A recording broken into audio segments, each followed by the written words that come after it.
house that we figured we'd show you. In this bathroom, you do have a cast iron tub with shower, all tile.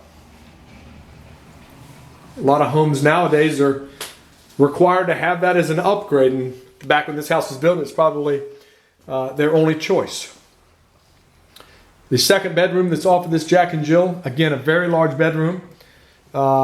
Recently painted. Not sure if that will be your choice in colors, but it is nice and bright. You have a young child, she may like to have that pink. Two double door sliding doors for the closet that's in here. Same hardwood floors throughout.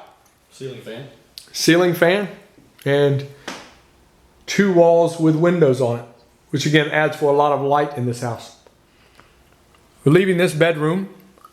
One thing I'll point out that's pretty unique, and again, it's going to be in the older homes. This right here is a fan that pushes and pulls air, which really helps a lot in keeping a house cool or keeping it warm, depending on what season you're in. You see that a lot in the older homes. We'll go into the master bedroom now. It actually has quite a good bit of closet space. You'll notice on the left-hand side there are 4 doors that slide, and that entire wall offers you ample amount of space for all of your clothes. You'll also notice, if I turn back and roll to the left here, that you have a walk-in closet, that the walls are all lined with tongue and groove flooring that they have on the wall, which is very nice.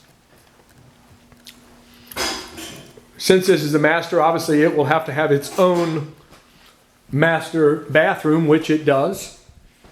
Separate shower, as you can see there, that is tile, much like the last one was, as well as a cast iron tub and a tile countertop. It's very nice, maybe a little dated in for your standards, and you may have to do some upgrading, but that's something we kind of discussed already. Another neat feature that this house has is off of the master bedroom, you're going to find a door that exits to the backyard that we'll go out now and kind of give you a tour of the backyard.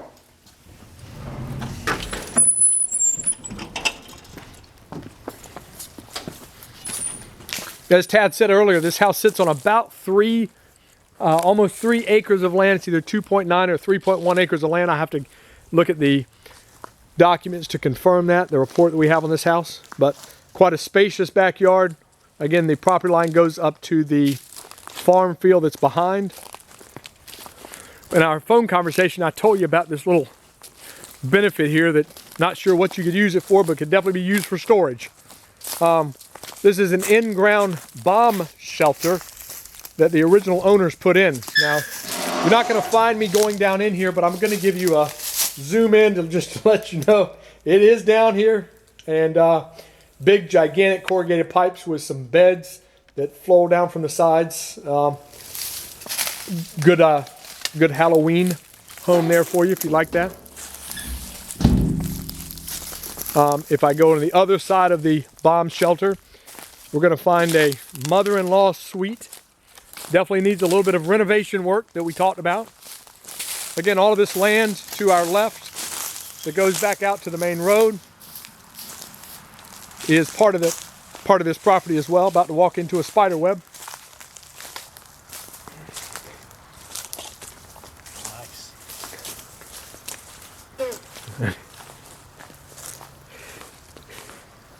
If you have an interest in it, this property does come well equipped. From what I've been told, are some very nice chicken coops. There's a lot of homes for sale in Myrtle Beach, but you won't find very many in the Myrtle Beach area that have the character that this has. This land, as we walk around it, has just large live oak trees, a couple of nice century-old probably magnolias, and just tons of potential for what you could do in here. You get 2 houses. This is a pretty neat little, was a hair salon for a little while. where they did some hairdos right here. Need a little bit of work. Obviously, purchasing this would come with an ability to do an inspection of all the structures and make it satisfactory to your liking. But just the space that you get, and I think you mentioned it looked like it has some character. It definitely does that. What's it spider web? We got half of it. The last thing that we'll show you,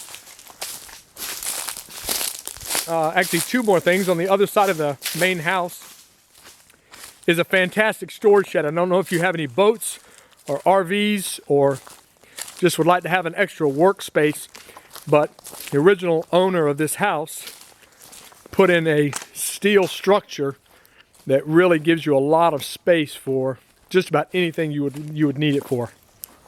So we'll walk over and see that. Look at that tree.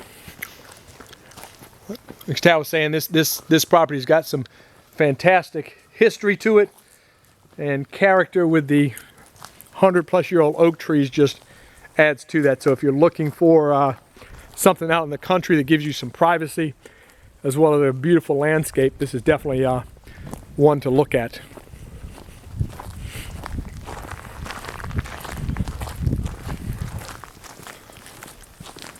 Slide those doors open, you think? What? You think slide that door open? Yeah, I'll pull one side and you pull the other. Should Pull. may have a lock on it. Pull.